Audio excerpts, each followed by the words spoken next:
I'm just refreshing Oh, it's Twitch. updated, so that means we can go, right? Right? Yeah. Should be able to, yeah. Okay.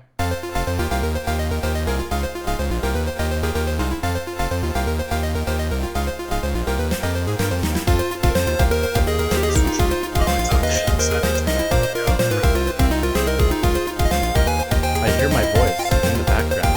It's like another Oh, that me. was me looking at the stream on my phone. Is it a mini me? Is the ultimate question. It was you from the past, but the not too distant past, probably around about a 6 second time delay. Probably even less, more like a couple of seconds. It's still saying Mass Effect Legendary Edition. Well, it's not on my Wrong. end. Well, it's wrong. Maybe you didn't Maybe- refresh it. There we go. It's just refreshed. Well done, Matt. The one thing that He can you've do done in of real value time. this whole weekend. Probably, I'm just assuming. I mean, that's how I like to do it. I haven't come out with a condescending Matthew in a while. I need to get one of those in at some point. Hello, everybody. We are Pixel Points. We are the only podcast that talks about two things that we enjoy, which is good beer and video games. We're not here to promote drinking. Please drink responsibly. Any beers or breweries we talk about, or games, aren't sponsoring us, particularly if they have predatory gambling mechanics mushed into them. Talking about you, EA. You hadn't guessed. So there. Quickly whiz round the room. Mitch, how are things in LA? LA is cloudy. Not With hot and sunny. meatballs. Not hot. Not hot. It's medium. It's medium. It's a comfy heat. I don't know why I did the shoulder rubs. It's been nice. It's been cloudy all in the mornings, and then the sun may come out in the afternoon. But it's just been a weird weather kind of thing going on. But that's okay. I've just been playing a lot of Resident Evil. I'm on my second playthrough right now. Hope to get it done soon. You know, I'm just going to keep going through the modes. I did standard. I went to hardcore. And then after this one, I'm going to go through the, whatever it's called, like the Evil of the Village. Village of Shadows. That's what it is. Thank you. Would you, looking in hindsight, would you have started on hardcore? No. Okay. No. And so now that I finished it, I think it's the second best Resident Evil game in the franchise. Just put it out there. Line 4? I think it's better than 4. I think it is better than 4. I think it marries horror and action the best way the franchise has ever done, ever. But like the puzzles aren't as good, and you know, like the originality of RE2 and like the dual story plot and having basically two complete separate kinds of plots, and then having another one, so you have 4 different scenarios you can go through in a single PS2 game. Also, the puzzles were much better, and you know, there's a lot of things I like about both. Which one? Which one had 4 different plots? The original PlayStation 1 RE2. So Okay, you said on PS2. So I was sorry. what? Sorry, I meant RE2 on PS1. PS1. Yep. But yeah, I'm love this game. I don't like the mercenaries mode. It's not mercenaries in my brain, but I say start on standard because I think it marries the action better, and I think once you get to the hardcore mode, it turns itself into where you're underprepared in regards to not having your upgraded weapons, and so they are more like sponges, while at the same time it forces you to run more, which I don't know if that necessarily makes it a better game. So far in hardcore, I like having the upgrades, and it seems harder for sure, but I think it seems like a natural step up from what I did before. Is it a new game plus, or is it just you start back from scratch? It's just No. It's a new game plus. So basically, what you do is you would go into, and the people make this mistake all the time, including my dad. Hilariously, my dad is what introduced me to video games and Resident Evil. I finished the game in just under 8 hours. My dad finished it in 6. Wow. He goes, I was like, really?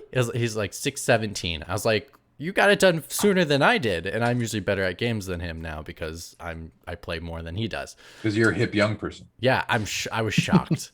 But anyway, yes, what people make the mistake of is they hit new game instead of loading the game that they saved, because at the end of the game, at the very, very end, it makes you save a file.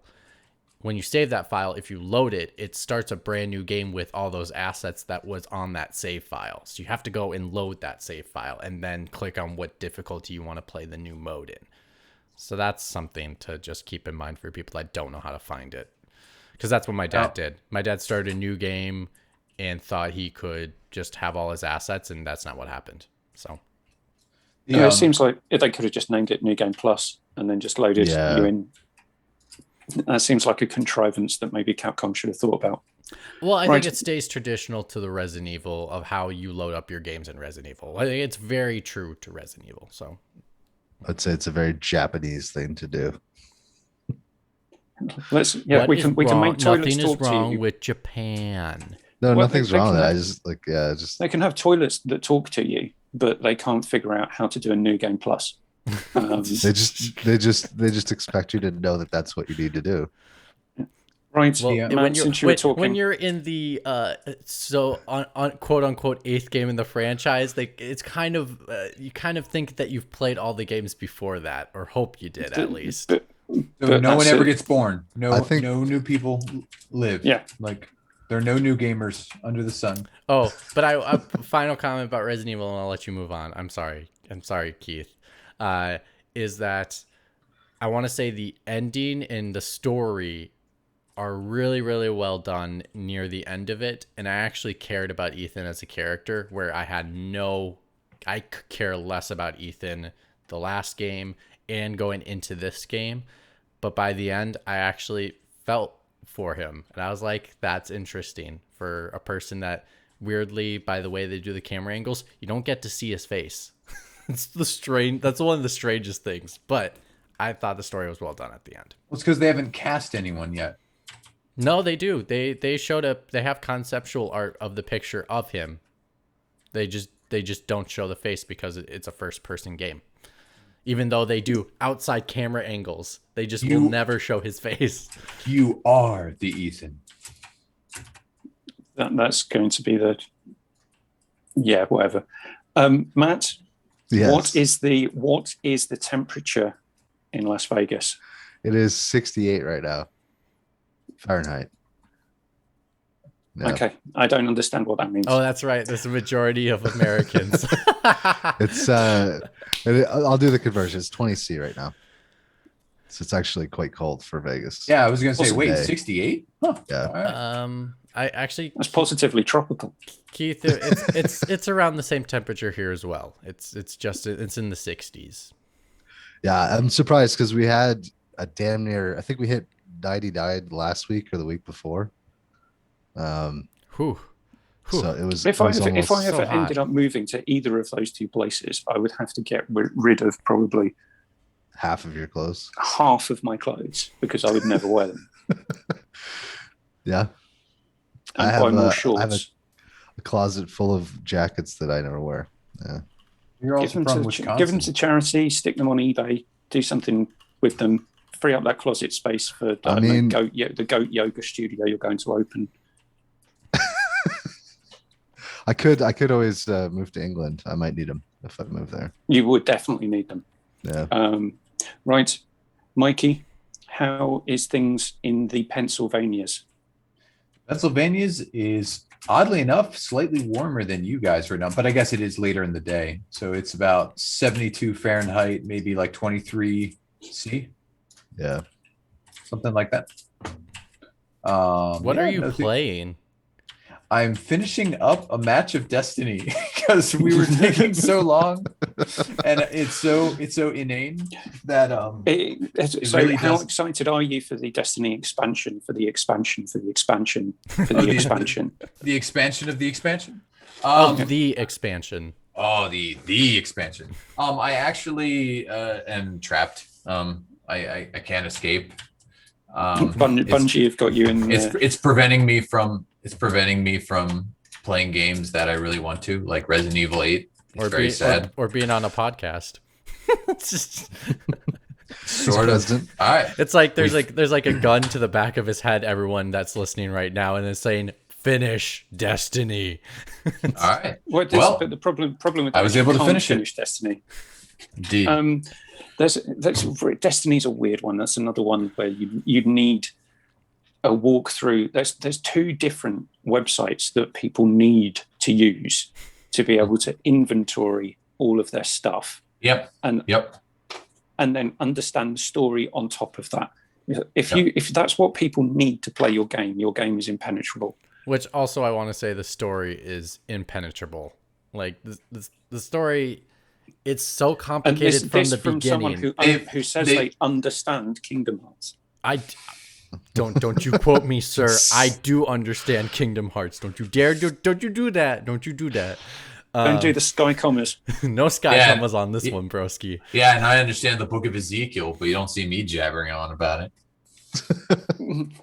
Which one sells more copies? Ezekiel. That's I would have to say that the Bible is still the number one selling. Wait, Book of Ezekiel. Oh, the Ezekiel. Bible. Oh, damn. Yeah. Who cares about the Book of Ezekiel? Some people. I'm one of those people. But everything here's been going pretty well. Been spending a lot of my evenings and weekends getting the property and garden set up around here, like getting rid of old pampas grass, pulling out a bunch of things that were flowers at one point but are now just terrible infestations. And sitting there at the hedge of yew bushes going, what am I going to do with you? Coppice, yeah. Keith. Yeah. I don't know. I would love a hedgerow, but I don't really need it because the one side is all graveyard. Like my neighbors are a graveyard, so who am I keeping out? They're gonna get through anyway. So if anyone asked you in a random conversation, say who are your neighbors, you could quite easily say my neighbors are all dead, and then the person you said that to would think you were weird or some kind of serial killer. Yeah. So either way, if you wanted to get away from an awkward conversation, you could just say, where I live, all my neighbors died. Or you could just say like, well, my neighbors are like Harold and Jones Brubaker and the Johnson brothers and 6 different veterans who. It's so weird though, because we take walks in the graveyard. So like you start noticing dates and other things like that. And so you're like, oh my gosh, because it's like a husband-wife gravestone. And like the husband died in the war or whatever. Actually World War II. And the wife lived on, like, and they had already been married for 15, 20 years. And the wife lived another 55 years after her husband died. Like I was like, you lived to 98 years old and your husband died when you were 43. I was like, what? And then you thought, why don't they bring back Galahorn in the new Destiny expansion? Because no one would be happy. Either it would be too overpowered and broken, or it would have been nerfed and everyone would complain because this isn't the true Galahorn, man. Yeah. Well, at least I brought the conversation back onto games. Let's transition quickly whilst I tell everyone what I've been doing. No, hold on. Keith, how are you? It's actually cold here. It's been pissing it down all day. It's just miserable. Welcome to England. Also, that schedule probably didn't turn out very good for you.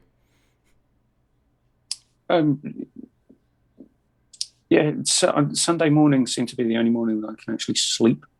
The rest of the time it's difficult to sleep because mainly I've been dreaming about all of you in a graveyard with some coppice hawthorn fences. No, I haven't.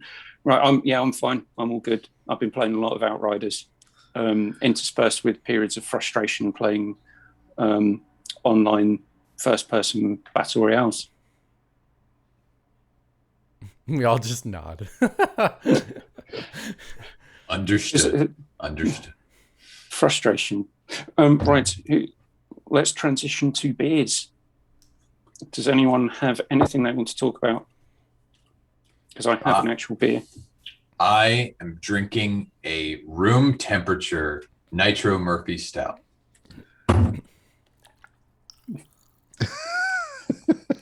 Mitch is pretending that he's on the sideline of the Chicago Bears, just bumped into Justin Fields, drinking some Gatorade. And funny thing about that schedule, Keith, did you notice Chicago has no consecutive games at home or away? It's home, away, home, away, home, away all season, including the bye week. Is that insane? Have you not seen a team that's ever done that? No, I've not. I looked at some of the. I looked at week 1, and then I looked at what week the games in London were going to be. And that was it. Is your team going to London? No, not this year. Oh. But Dan is trying to sort out tickets for OTAPs and I to go to the Tottenham Hotspurs Stadium to go and cheer on Tua Tagovailoa, because I'm not supporting Jacksonville. Jacksonville can fuck off. At Burkoff, there's a Bears game in Vegas, so my dad and I might go, or I just might go and I'll just come visit you. Interesting. Yep. But to get it back to beers real quick, I actually, to be honest, I drink Murphy's more than I drink Guinness because it's about 20 to 30% cheaper. Yeah. And it's 95% there in taste. That's fair. Yeah. Well, you're paying for the brand. Yeah. Like Guinness is a good beer. There's nothing wrong with it, but you are paying for the big G. And so Murphy's is 95% of the taste of a Guinness, especially if you get the drafts, which have like whatever nitro widget of choice they use. And no, they're good, and it's a respectable Sunday morning beer at 4%. So, right, I have something totally new that I saw, which is Voodoo Ranger. Oh, that's pretty good. Yep. Well known. New Belgium. Well known. Yeah, it's actually really good. Never seen this before. Saw it yesterday in the supermarket, so I thought I'd pick up a can. It is definitely hazy. Yeah. Mm-hmm. No, it's nice that that's made it all the way over there. I just did a normal grocery store. That's pretty cool. What do you think about the hop levels? I don't think it's particularly hoppy. Okay. All right. Because New Belgium and the Voodoo Ranger line tend to be on the higher hop levels. They have some different Voodoo Rangers. True. There's different Rangers, but I think the bog standard one is more on like your hazy, unfiltered, slight like danker side versus like Alpine hops. Yeah. Yeah, this is a decent hazy IPA, 5.3% ABV, so not particularly strong. The main thing was the can art. Can art's great. Yeah, all of them are really cool. Yep. So that's all I've had, and then I'll move on to, because it's a school night, I'll move on to the low alcohols later on with the slow cooked roast pork. Nice. Right. Let's get into the topic. Well, before you do that, something hilariously, because we kept flip-flopping topics and you were like trying to find a way to flip back to the topic. I saw this guy on TikTok that he goes on Wikipedia and someone gives him one word, a starting point. So it'll be like movies, and he has to connect it to beer on Wikipedia only by clicking the links provided on Wikipedia. So he has to start at the movies page and get to the beer page on Wikipedia in less than 30 seconds. That is entertaining. No one's ever seen that. It's the 6 degrees of Kevin Bacon, but with just random topics. I don't know what that means. 6 degrees of separation, but Mikey just did it in rhyming slang. Right, so what we are going to talk about this week is B-tier games. So, and why they're important. Where did this come from, you may ask yourselves? you should ask yourselves this question. There was two things that sparked this in my mind. Was Mass Effect came out and it's a beer tier game. how dare you? If I could kick you off this podcast right now. But I can kick you off. Yeah. Well, I would argue one was B tier and two was quadruple A tier. This is gonna devolve into nope. I was just joking. I was really just wanna have. joking. It was just a joke. I know. Go ahead, Keith. Sorry. So what Evan mentioned that he really enjoyed the Mad Max game. Yeah. From which I'd say that that's a B tier game. Michael has been somewhat compulsively replaying all the Just Cause games, which I'd say again would be a B tier game. And the other thing was around the conversation that we had a couple of weeks ago about PlayStation's move towards we only want big hits. And then there was the news from Activision that they want all of their games to perform as well as Call of Duty. So, and then Ubisoft's coming out with the news just recently that they're going to try to focus not as much on their AAA, but focus a lot more on the. So Activision is going to cut out all games but Call of Duty. Yeah, that's the only way to have all their games perform as well as Call of Duty. Yeah, just get rid of every other game that they have. Yeah. Well, I mean, they got rid of Toys for Bob, so it's a work start in the right. They absorbed. Right. So what for us? What constitutes a B tier game, and why are they important? Well, they're important because no one publisher or platform holder can survive solely on AAA video games. Yeah, so I was kind of curious about this. Do we define B tier as AA mid-market? We can define it however you want, but the AAA thing I think we should move away from now in terms of it's stuck in the nomenclature, but I've got quite a rigid definition of what that is, and that is going to be your Naughty Dogs, your Rockstars, so your GTAs, definitely not CD Projekt Red. You wouldn't call like Witcher 3 a AAA game? Not when it launched. Well, level of polish has nothing to do with. Maybe this is me. Level of polish has nothing to do with like I don't know the aspirations of the game. Because like I would say, No Man's Sky. Like I would call that a AA game. It was not a AAA and game. This is where it's so for me that's B. So is it moving from kind of AAA? So you're looking at anything that's not your kind of tentpole franchise that's not been done into the dirt, like Halo. Would be, for anything like that would be classed as kind of that sub level, that next level of game. All right, I understand what you're getting at. Like, for me, those are just splitting hairs on definitions. To me, what made a B tier game, to be honest, was price.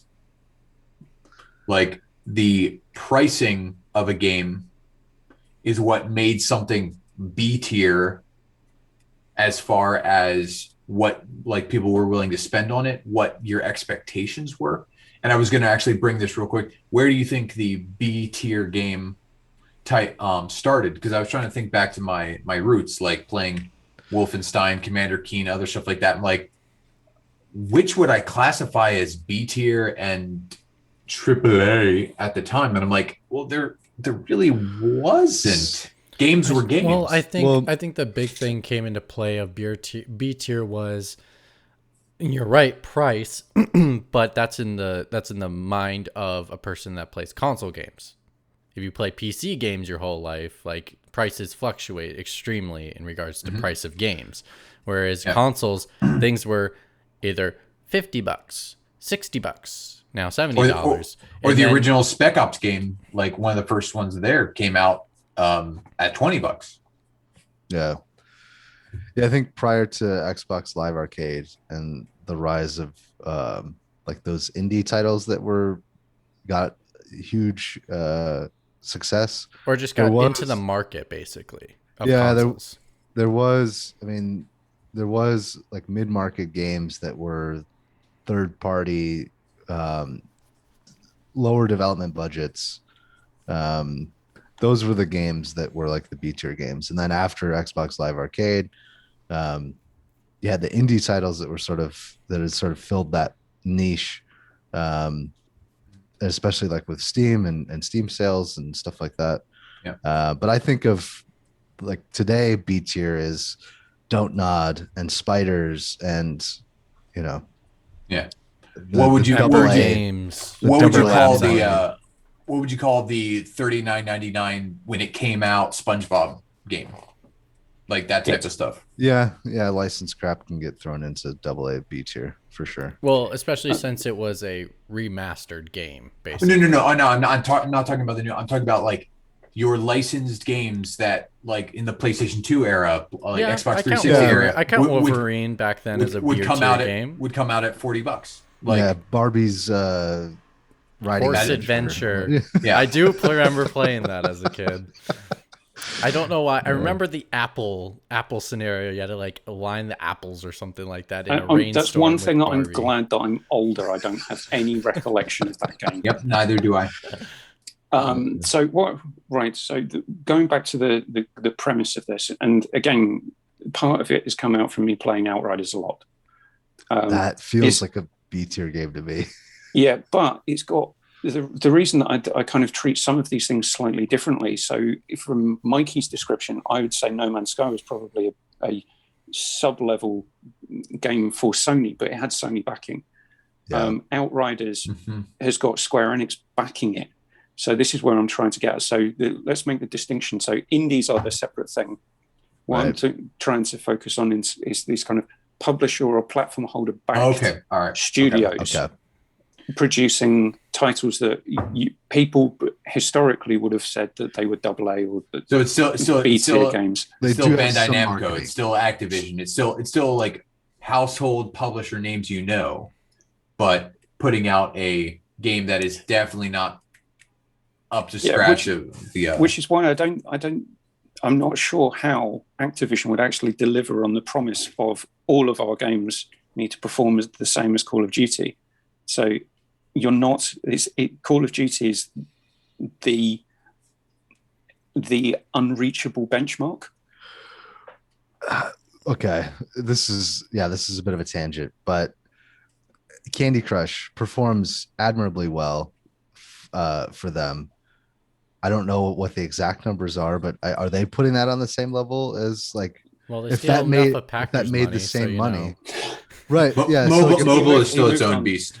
Mobile is still its own beast. True, but like they did buy King, and they bought them for a reason. And if they want all of their games to perform as well as Call of Duty, like does that count? I don't know. Well, I'm thinking it might be performing better still. It's possible. Yeah. So, Mitch, a question for you would be: so some of the games that we've talked about. So your Just Causes, your Outriders, your Mad Max. I personally feel that they need to have a place in the gaming lexicon and still have people develop them.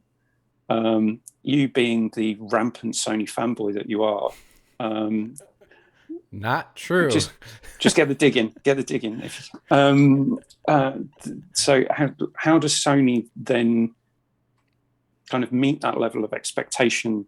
Because you can't just have a 3 to 5 to 6 year AAA game, because in those down years, what are you releasing? But I think I would say they are releasing stuff still, They have Ember Labs releasing Kenna Bridge of Spirits. It's sponsoring those B-tier games and bringing them to their platform to round out and create it around a company-ness of titles. All Sony is saying is they're focusing on their studios are solely going to focus on making bigger platform type games so that they can say, we're Sony, we offer huge experiences that you can't get anywhere else, but they also are creating deals with other companies to bring in titles that are still unique and different. And what I think, like Ember Labs with Kenna Bridge of Spirits, they have the rights to Final Fantasy 16 to release that exclusively on their platform. We can argue if Final Fantasy has turned into a B tier franchise. That's probably an interesting podcast to have, but with that being said, they have that. They do have deals that are coming in that does allow them to be encompassing around to create themselves a little buffer so that they can release different games. And heck, even you could say Returnal could potentially be a B tier game, even though B plus, like it's being charged at full price. It's like a B plus, but Sony chose to do that full price because there's a news story that came out that 2.5A game. The team didn't know that they were going to be charging $70 for this game. With that, them saying that makes me feel as if they saw this as a B tier game for themselves. Well, it was their opportunity to kind of try something new. And this was going to be my next question. So other than the fact that if you've got Returnal loaded, don't play that game. Because the latest patch, if you go in and play the game, it will corrupt your save data. Oh, wow. I didn't know that. Oh, I didn't know that. So, of all the 4 people that listen to this podcast, don't play Returnal. I don't think any of us have a PS5 except for you, Keith. No, I don't have it. Oh, no, that's right. No, I'm sorry. There's one of us. I don't have it. You do. Yeah. Yeah, so don't play Returnal until they've patched the patch. I haven't played it up. But did any of you guys like to me the perfect B tier game in this day and age is a game like Remnant from the Ashes. I don't even know what that is. Yeah, it's along the same lines as like the Spiders game. Yeah, it's a third person actually roguelite because the different worlds and stuff are generated and stuff like that, and you basically try and loop. You eventually will loop through and defeat different bosses and different things and go through at higher difficulties and stuff like that. And so the more you level up your character, actually not too dissimilar from Outriders. I was going to say it's co-op like Outriders. Yeah. Yeah. Whereas when you level yourself up, you level the world up. And so you try and find that good balance between not making yourself too powerful too quickly, so that all your gear kind of comes alongside, and so that you but it was like a game. I played it for like maybe 25, 30 hours, and I had a great time with it. And then I was able to very easily just drop it and move on to something else. And go back to Destiny. Actually, at the time, I don't think I was playing Destiny. Okay. You were dreaming about playing Destiny. Matt, a question for you. Yes. So if the scenario is for a number of big publishers or platform holders that your big hitters can't, they can look to innovate, but potentially not enough that would turn people off from a franchise, is the B tier where they can allow studios to experiment a bit more? Yeah, well, I think that's the idea, right? Because you have a smaller development budget. If you're expending less money, you can afford to take more risk because you don't have to recoup as much. And then anything after that, if you do make profit, well, then maybe we can take this series, this new IP, and elevate it to AAA status, depending on what type of audience you get out of it. Would you call Ori a B tier game? I would. No, that's like an indie game. It's an indie game that is trumpeted around Microsoft, like it is the cat's meow. It is. It's a great game. It's a fantastic game. What I'd say is that you've got certain studios who can only do something So like spiders can do janky RPGs. Right. But then you've got other studios like Housemarque who want to try something different, Right. like Hello Games who I see is sat in that B tier at Sony, but they wanted to try something new with No Man's Sky. Okay, they didn't reach what they promised, but they tried to experiment and do something new. And I think if you solely focus on just say Zelda, Mario, The Last of Us, whatever Microsoft thinks that they're Red Dead, GTA. Like if you solely focus on those, you're not going to allow as much scope for people to have new ideas that might actually make a game more interesting, more enjoyable. Yeah. Mitch, your thoughts? I mean, I agree with everybody. It's B tier games allow you to be It's again, less risk. It's weird. But sometimes at the same time, some people can, some B tier games don't take any risk and they're very generic. And that's what makes them a B tier game. Outriders is a very generic game. It's a B tier game.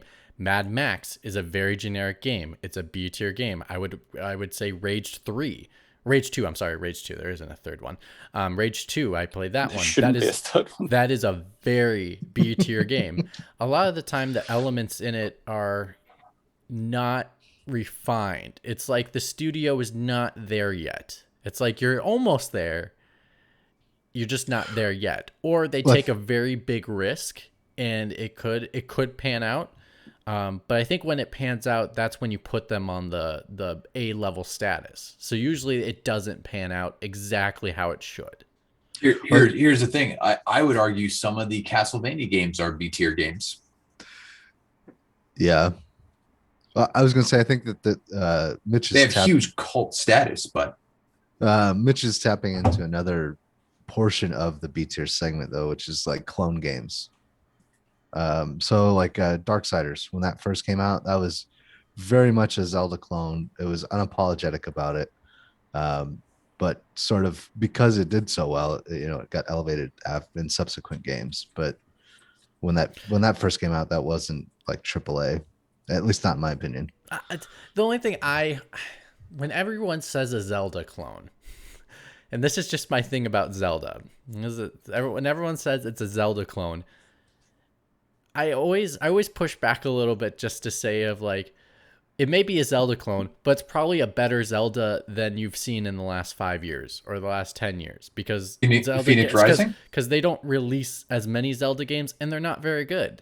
Immortals, Phoenix Rising. Which were you talking about? Yeah, that'd be. But that had like AAA marketing to it, though. Well, here's something that absolutely is one of the poster childs of B tier games. The Souls-like. The Souls-like. So, what was the one that was set in that kind of post-apocalyptic future? The Surge. Yeah. The Surge. That's the one. Oh, like you have the Surge. You have like the first one. Was it Ashes of the Fallen or? I just played Code Vein recently. Very Souls-like, anime Souls. Yeah. Which is... Here's the thing about Souls-like. I think Souls-like in general, and people are going to hate me for saying this. Lords of the Fallen. And I love Bloodborne. I love me some Bloodborne. I'll play it all day long. I enjoyed Code Vein. Code Vein is a very enjoyable game. I think the Souls-like are B-tier titles. They're not... Most of them are. And it's because they lack the refinement, but that's part of what makes it its charm in regards to what makes them Mortal Shell, Ashen, even like some people would even say Darksiders 3 is a Souls-like. Darksiders 3 is a bargain bin fodder. Yeah, it's not very good. Actually, Darksiders 3 is a perfect B tier game. There's one Souls-like that might be considered AAA. Jedi Fallen Order. Yeah. No, I would actually consider I consider Jedi Fallen a B tier game. Okay, I did not enjoy that game at all. That's why I said I was I so really- glad when I said finished it it. might- I got about an hour into it. and I was like, really "Fuck this." like Jedi Fallen Order. Like the gameplay they tried to create within it is good, but it reminds me of a licensed game, of how janky it is, how the controls don't quite work like they should, how it lacks refinement. There's so many loading screens, and then You revisit the same planets on multiple occasions. you can revisit. So Even though you revisit the planets on multiple occasions, it's not really that interesting when you go revisit them. It lacks the creativity. It just reminds me Well, of it's- put a license on it. It's EA saying to Respawn, please make us a Star Wars game that doesn't suck. yeah, And it didn't suck. I didn't think it sucked. I 100% of that game. I felt I thought it was a boring slog of a game. parts of it were. Parts of it were. I enjoyed it the first time. I tried to play it a second time and I couldn't. I think I got about, because I was gonna 100% it. I was like, okay, I'll try to 100% this thing.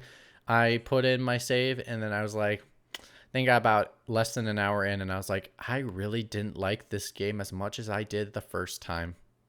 Oh, you tried to 100% on a second playthrough. Yeah. Oh no, I was like, that's part of the reason I take so long on some games like this is because I try and get as close to 100% or 100% it first time through, like if I can. And so I did, and I was like, cool. I am like, because for me, then I'm like, I'm done. I can uninstall this game and be good. And I can install the next Destiny expansion. Matt, I don't know why you're giving me so much crap, because you just like on the daily, you're like, I got my Warzone. I got my. You're playing Outriders for crying out you're loud. Missing, Like- no. You're missing the ultimate one, Thronebreaker. Thronebreaker is a fabulous game. that is very much B tier though. Yeah, it is. Well, it's B it's standing CD for Projekt Red best. making their own spin-off B tier game. Yeah, One B tier success that you and I have both enjoyed, but we couldn't actually enjoy together. Streets of Rage 4. Yeah, I absolutely say that yeah. that is a quality B tier game. That's to me. All right, so there's a couple of games that fit into that category. Streets of Rage 4, the new Battletoads. Oh, I got 10 minutes and I was like, this sucks for Battletoads. I'm so sorry, Burkoff. I don't know how you beat that. Would you call Neo B tier? Yeah, I'd call it B tier too. I call that a D tier game. It was just bad. Neo. I like Neo. No, I'm talking about Battletoads. Oh yeah. Okay. But those are in like a weird sort of retro revival category. The new Teenage Mutant Ninja Turtles that's coming out, that's same type of thing. They're taking these old games and polishing them up and refining. Yeah, but it was done. So to use an example of Streets of Rage 4, it was done by a small studio in France who initially pitched the idea because they were just messing around saying, wouldn't it be great if we remade Streets of Rage? And then they actually pitched it to Sega and they said, yeah, run with it and see where you get. And I cannot go back and play retro side-scrolling fighting games because of Streets of Rage 4.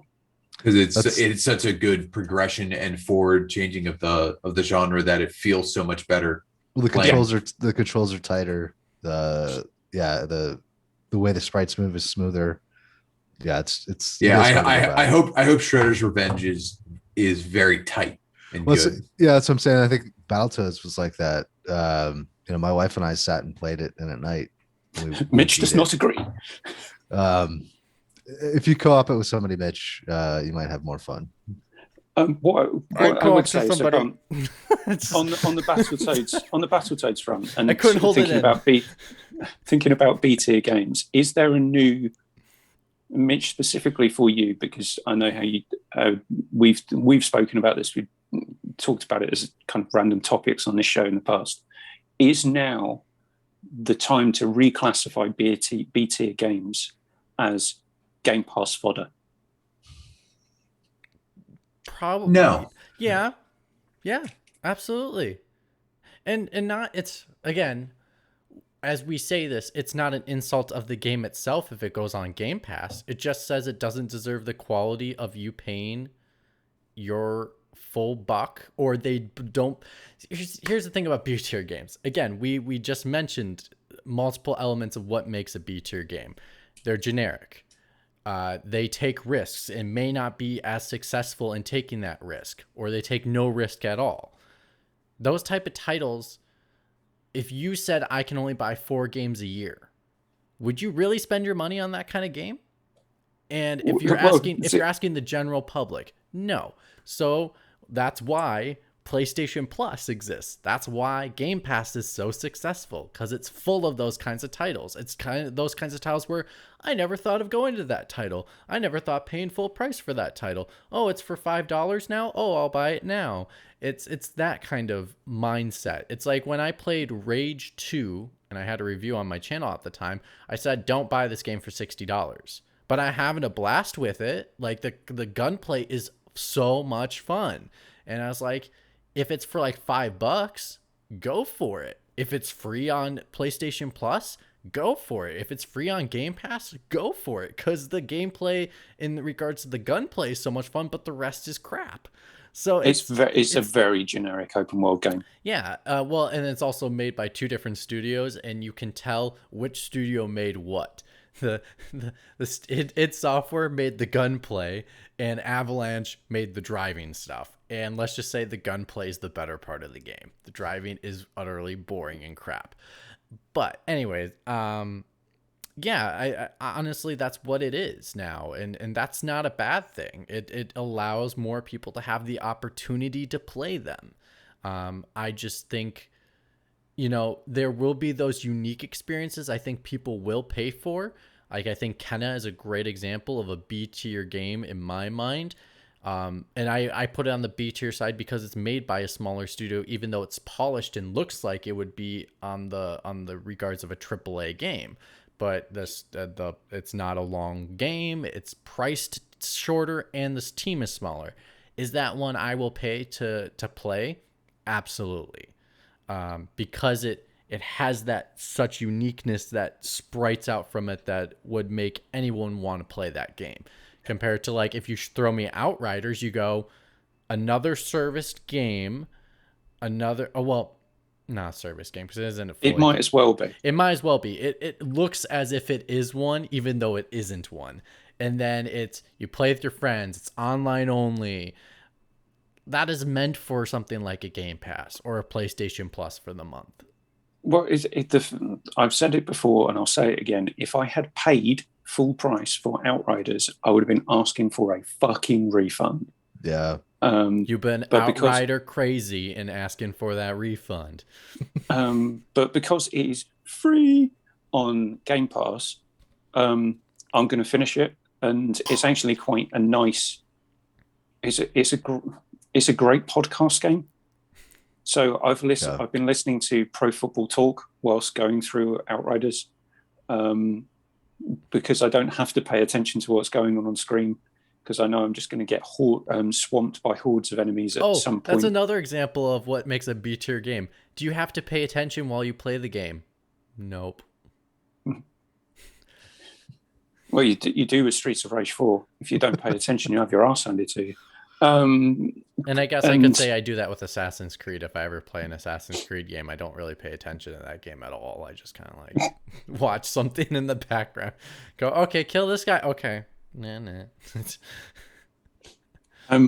What I know there's a consensus for there is a place for these games in our lives. I'm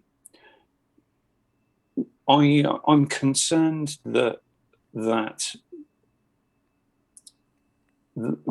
nurturing those studios and without in the same way that kind of Sony bend what happened with them, that more of these are going to go away and become maybe indie titles, and we'll end up with even more of a gulf between what's considered the kind of tentpole franchises, and then there's going to be this big jump down. Does anyone share my concern, I Mikey? disagree. Um, I may just being overly pessimistic, but I'm Scottish. it's funny that you bring up Scottish. I'll talk to you something about that later. But I think overall I don't think the B tier brings down because think about almost any other type of product that we consume, like movies, groceries, all sorts of different things. There's different It's a tiers. very different movies, and I don't know how you were thinking about groceries. Are you supposed to go grocery shopping today? You're thinking about that bag of weird-looking carrots that you can buy for 50 cents rather than. I was the cereal. He's thinking of Mills. the generic brands. Yeah, your generic brands, and even like tiers within the generic brands, or even tiers within the major brands. Because I mean, like some people swear by malto meal. Not convinced. Convinced. Except you could just start, I'll tell you what, you could just start naming stuff now, and I would not know if you were making it up or not. All right. Here's the perfect B tier generic cereal. Kaboom. I know what that is. It does have a kangaroo on it. No, it has a clown. Oh no, okay, that's the wrong one. Kaboom is like think of it as a not Lucky Charms, but I'm looking it up to see if it's real and you're not just messing with me. Yeah, Kaboom's like it's like Fruit Loops but with Lucky Charm marshmallows. Oh. Okay, I couldn't eat that. That's disgusting. No, you can't. There's a market for it. But it produces on the side is the recipe for Kaboom cubes. It is making Rice Krispie treats out of that cereal, and it was amazing. It was absolute amazing. This top tier. I can confirm that this cereal is real, and it's made up of really creepy smiley faces with marshmallow stars. That isn't cereal. That's just sugar. So what do you feed your kids in America? Welcome to America, where we just give our kids sugar. So I think with some E numbers. To get to what Matt was saying, I don't think that we're not going to go through a second video game crash if that's what your concern is. No, was there a first crash? Yeah. After Atari caused it. Yep. What? It was saved. It was saved by the youngin NES. that didn't exist at the time. Please explain yourselves, fellas. Go watch a documentary about it. There's one on Netflix. Yeah. So there was so much. Was that the high score one? No. There was so much shovelware that people just lost interest, and they produced way too many games, too many systems, whatever. And yeah, I think that there is a legitimate concern Colin Moriarty and David Jaffe were talking about this. I think there's a legitimate concern that, like, with Game Pass and Epic free games and all this stuff, you're creating an environment where it's not going to be profitable anymore for certain studios, and you could cause to make a certain style of game. Right. Exactly. But what you can do is you change your expectations. And that's us as consumers changing our expectations, and that's them as a developer changing their expectations as well. Same with marriage. So I don't want to get in that conversation. As the only non-married one in this room, yeah, it's not changed my expectations. I would extremely disagree with you, and here's why. And like I kind of said before, as these companies are focusing on the big tier, big budget titles, these things take time. These things don't come out in a day. They don't come out in a year. They don't come out every 2 years. Now, Call of Duty does because they have 5 freaking studios working on it every cycle, or Ubisoft can do it because they have one every 2 cycles, which that's fine. They're still taking that time to make those games. But within that, like I said before, and what Sony is doing, and I think Microsoft does it as well with their Game Pass, is they are nurturing the smaller studios to release their games on their platform, and that way that will cover up the holes in the spots of all the different areas that we are missing that big tier title. And will we maybe have less? Maybe. That's a possibility for sure. But I think with something like Game Pass, and obviously I don't see them moving away from Game Pass at all, is Microsoft needs as many titles on Game Pass as possible. So they'll pull as many as they need to be able to bring in enough that they feel like the consumer needs to spend that money. I've thought of a brilliant example, and it's We- Mitch. I know this is a game that you really enjoyed. Hellblade: Senua's Sacrifice. Mm-hmm. So that was it the triple indie? Triple It was nindy? Yeah. Well, they just said it was a AAA game on an indie budget. I think that is the best example that I can think of. It was shorter in length though too, right? It was only like Yeah, it's like 4 hours or something to beat it. I think it was 6. Okay. yeah. But that to me is a But they charged less. It was only Yeah. $40, I think. Yeah.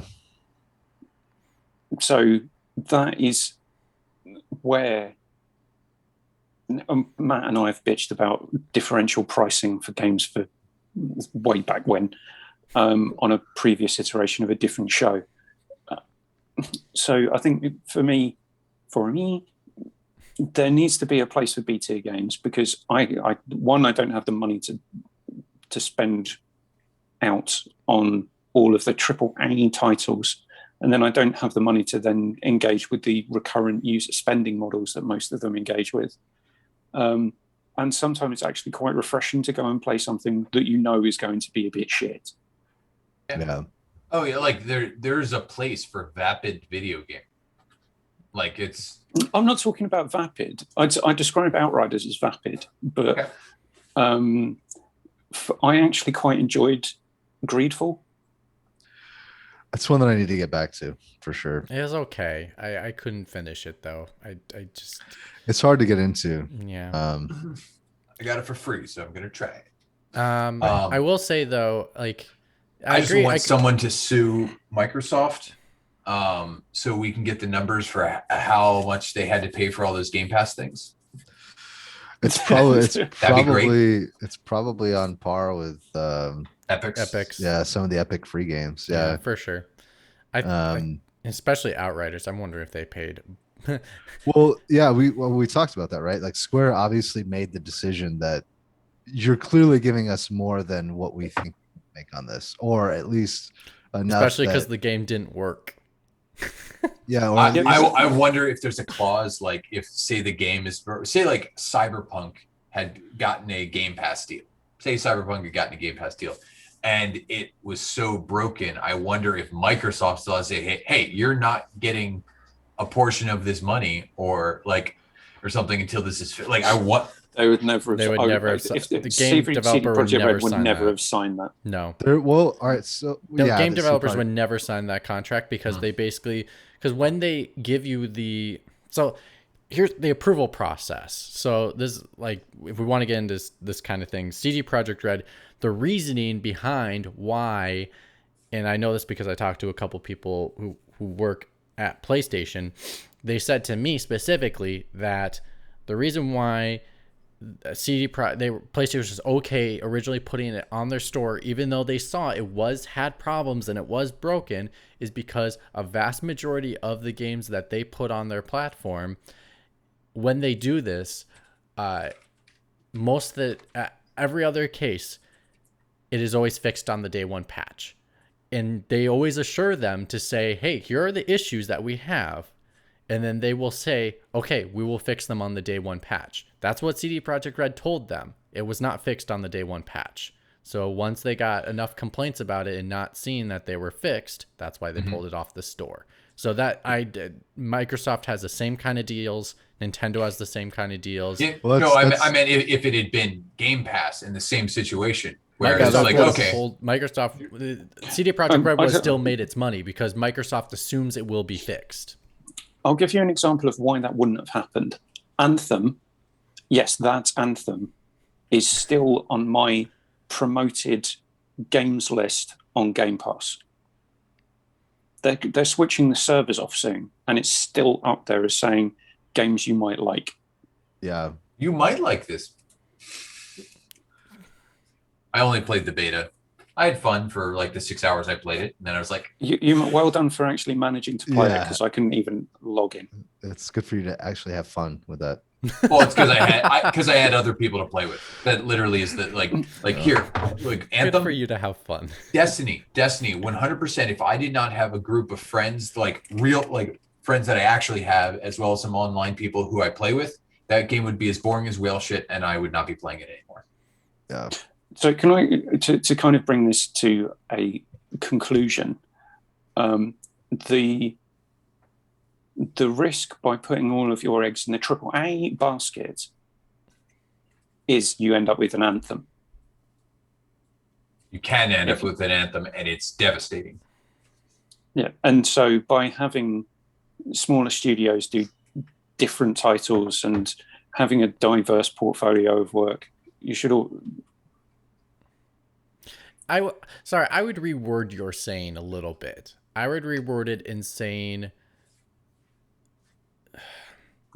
because I would say, how would I say? Basically, like, if you can't say it, you must just agree with me. No, because I would disagree with you if I would say the only reason why Anthem was bad was because EA sucks. Like, as a company. Well, I agree with you. And history has shown that they can't handle AAA titles that aren't their already based franchises. And I mean, honestly, actually, I would disagree with that. On top of that, only thing that they could handle Disagreed is with FIFA. yourself? I disagree with myself. The only thing good they ever handled was FIFA. Like, because Madden still isn't great. Like, I love playing Madden still because I love the fantasy of seeing this team win Super Bowls. But besides that, the game's not that great. But, like, they set themselves up because they don't make great titles, where here is, like, the risk is great. However, like, the teams that you have working on these titles, if they have the pedigree, they can pull it off. Like, an example, Sony has pulled it off. They pulled it off with Guerrilla transitioning to a new type of franchise. Is it a big risk? Yes. But they have the teams around them to be able to help teach them to be able to make sure that they don't make the bad mistakes. And they made a great game. Or like God of War, transitioning it must have been a great game because Hideo Kojima used their engine. Yep. And then the other thing is like having God of War. Lord Hideo. Lord Hideo. The other great thing is that, you know, they had a franchise turn from a hack and slasher into a action RPG that is one of the most critically acclaimed games of potentially of all time. So it's like, if the team is there, the risk is muted extremely.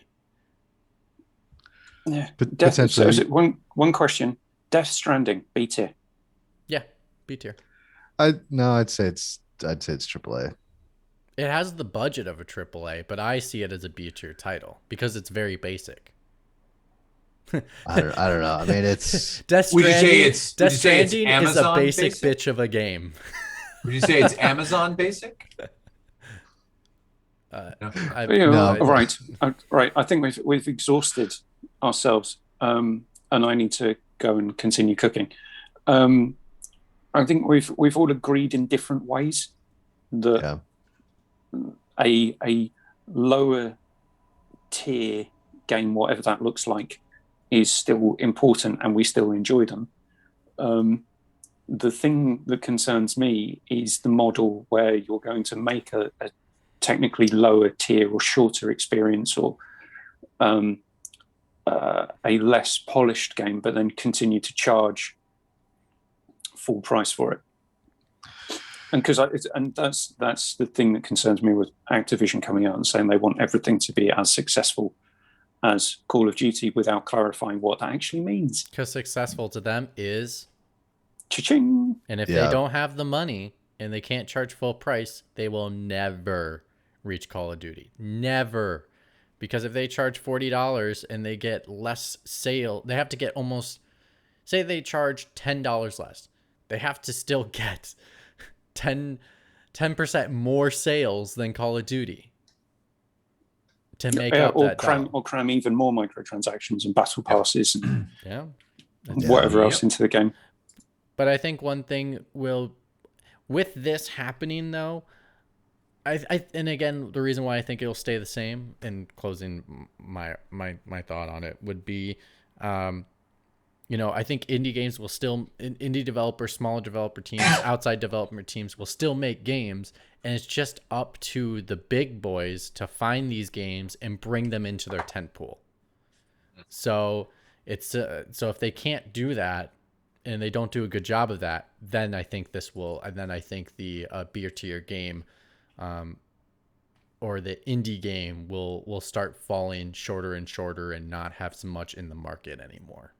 I agree with you to a point. I think there's always going to be a place for indies. I think with this is a kind of specific slice through the market, which I don't know. I don't see is getting the same support that it would have done, say, 10 years ago. Mikey, do you have a closing comment? Yeah, I think there is a place for the B tier games. I think in our hearts and budgets, for the most part, a lot of indie games have replaced or at least supplemented the B tier list of games. And I do agree with you that I believe if the big publishers fully drop away and go only AAA or quadruple A, like some people are trying to coin for these like massive like games, that if they only focus on that they have the ability to make a financially devastating mistake if one of those games doesn't pan out. And I think that the industry as a whole needs the variety, especially because people like us were, checking sites, looking into different projects and stuff like that. Like, oh, that's a cool indie game. That's a cool, and seeing all these different things that cater to a lot of different tastes. But there's a lot of people that will only still be buying the stuff that they see at Walmart or Target or on Amazon or just in the shop interface of whatever console they're playing on. And so those games need to be present from the publishers for both variety of the consumer and for hedging their bets for their portfolio of games to succeed. Matt, do you have a closing comment and a question for you? Starfield and Skyrim. Yes. Would you say that they are B tier games? No, they're definitely AAA. Are you sure? Have you seen Skyrim? I have seen Skyrim. Yes. Any RPG in his mind is a AAA game. Let's just think of it that way. It's B for Bethesda. Right, yeah, there you go. In terms of sort of what you were talking about, closing comments, price point, I think that's going to be less of an issue with things like Game Pass and the fact that like there's still huge sales on Epic and Steam. So people will gravitate towards those games when they have the money to buy them. Yeah, I mean I lost my train of thought. You screwed me up with the Skyrim comment, and I'm just gonna leave you it insulted the man. You insulted the man and his love. Mitch, on the note that Matt can't defend Skyrim.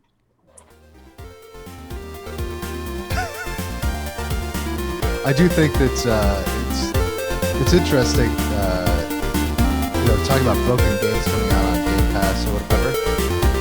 There's got to be some contractual language in terms of like certain dollars. So yes, we're going to pay you, $3 million or whatever to have this game on our service, but we're only going to pay you half up front unless it does better,